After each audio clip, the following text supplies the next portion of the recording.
Hello, Virgo. Welcome to your reading. So, Virgo, this reading is for May 4 to 7. Ayan. So, sa mga patuloy po na sumusuporta sa channel, maraming salamat po. Para po dun sa mga bago, don't forget to click the subscribe button, smash the like button, comment po below kung kayo nakaka-resonate, and hit that notification bell. So kung gusto niyo po ng dalawang reading sa akin, meron po tayo dun sa kabilang channel, Babaylan TV, no? Kung gusto niyo rin pong sumali sa ating live sessions para makapagtanong kayo at makita niyo rin kung sino yung face behind the hands, sali po kayo dun sa ating live sessions sa kabilang channel, no? Babaylan TV. Kung wala naman po kayong time, no, para sumali sa ating live sessions, sumasagot din po ako ng questions sa comment section. So as long as sa comment section po ang question is answerable by yes or no. Alright, Virgo, magsimula na tayo. So, ngayon, siguro, either hindi ka pa nakakapag-decide or nakapag-decide ka na pero hindi ka pa kumikilos, no? There is a certain either realization, enlightenment na tinatawag natin. Parang sinasabi mo, either ayoko na sa ganitong sitwasyon or sabihin natin, gusto kong i-move, no, itong sitwasyon namin into another level. Pwede rin ito sa trabaho, no? Let's say, baka meron kang napupuso ang ibang trabaho, no? Pero wala ka pang kinikilos. Kumbaga, meron ka nabalitaan, sa mga dati mong katrabaho, no, na maganda dito, ganyan. So, it feels like also somewhat, no? Either you're being pirated or naiengganyo ka talaga kasi nakikita mo yung movement, no? Maganda yung flow. Pero wala ka pang ginagawa. Nandito ka pa sa, kumbaga, nagmumuni-muni siguro or baka may decision ka na pero may inaantay ka. It's either yung mid bonus, no? Mid-year bonus. Actually, wala kang pinagsasabihan nito. Hindi mo sinishare itong pinaplano mo. When it comes to probably business, baka gusto mo mag-branch out or kumuha ng franchisee or mag-start na ng business mo. Pero ayaw mo munang sabihin ito sa iba, ayaw mo muna siyang i-share, ayaw mo muna kasi baka nga mausog, no? At saka baka mamaya wala naman din maniwala or mag-fail, no? So, actually, when it comes to those dreams, especially when it comes to business, no, siguro mas mabuting sinasarili nga muna. So, business-wise, you might be on the right side, on the right path rather, or when it comes to the career-wise, yes, you might be on the right path. When it comes to the relationship, I cannot say yet because wala pa dito sa mga nandun pa lang tayo sa hindi natin sinasabi, ha. With this being said, hindi pa tayo makakapag-decide, no, kung is this really the right path for you. But let's see. The Six of Wands, the Sun, and the Tower. It felt like when it comes to the relationship, nandito ka sa sitwasyon na parang masyado nang magulo, it's either madami ng tao or hindi na kayo talagang nagkakaintindihan with the Tower moment in here. This is the traditional tarot, no, yung Rider-Waite. Sa iba kasing tarot cards, isa lang yung taong nahuhulog. So we can blame, only one person. But this, the artist, no, it's actually a depiction of a contribution. So, hindi naman tayo nagmamalinis dito, Virgo, na sasabihin natin, puro siya. Oo, may kasalanan din tayo, no? Nandun tayo sa sabihin natin, real talk lang. Pero, hindi naman yung nangangahulugan na, huwag mo naman din sa akin ipasa lahat, di ba? Huwag mo naman din sabihin na, ako lang, no? I think, nakikita ko rin dito na parang, ang decision mo na wag mo na din magsalita, nakita ko agad, is parang siguro yes. Or wag mo na makipaghiwalay, wag mo na, kumbaga, mag-take ng action, kumbaga, pinapakiramdaman mo pa. And I think that you are on the right path.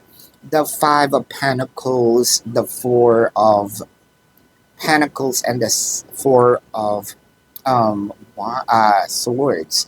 So, ang nakikita ko dito, you're trying to keep things for yourself. Siguro ayaw mo din naman magkamali. Ayaw mo rin naman mag-take ng risk na baka mamaya sabihin mo, ay, lulunukin ko rin naman pala yung sinabi ko, no? So, actually, ang ganda, no? Sa haba ng pasensya mo, I think that this is one of your good decision na gagawin dahil hindi ka nagpa-udyok dahil lang sa sinabi ng tao, dahil hindi ka nagpa-udyok doon sa bugso lang ng damdamin. Dito talagang ginamit mo yung utak mo, no? Ginamit mo talaga yung, kumbaga, binabalance mong mabuti. Is it good for me? Diba? With the Ace of Swords, the Ten of Pentacles, the Knight of Cups. So, dati naman, ang haba-haba nung time na parang okay siya. Actually, it's more than okay. Kaso lang bumagal, di ba? Parang you might be in a situation na parang gusto mo, I need to level up my game. Siguro kailangan ko rin itong may gawin, no? Kasi parang, you know, sa panahon ngayon, 'di ba? Ang mahal-mahal na ng bilihin.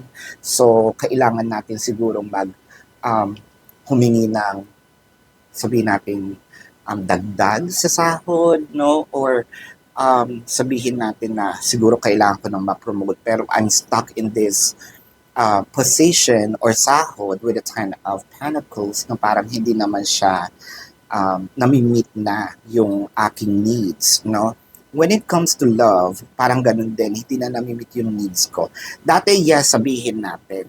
Siguro nung mga panahon ng kopong-kopong, nung parang boyfriend-girlfriend, yes, we can say, pero iba na rin ang sitwasyon natin ngayon. So, it felt like love ain't just enough. Kanta yun. So, pakinggan niyo yung lyrics, baka makaka-resonate kayo doon. No? With the Hangman, the Seven of Cups, and the Seven of Swords. So parang dito meron ka mga hinahanap. Ang hindi lang dito medyo sabihin nating maganda sa iyong sabihin nating ginagawa is kasi pwede kang ma-misinterpret, no, ng kabila. Pwedeng ikaw ito or pwedeng ito yung cross-watchers, no?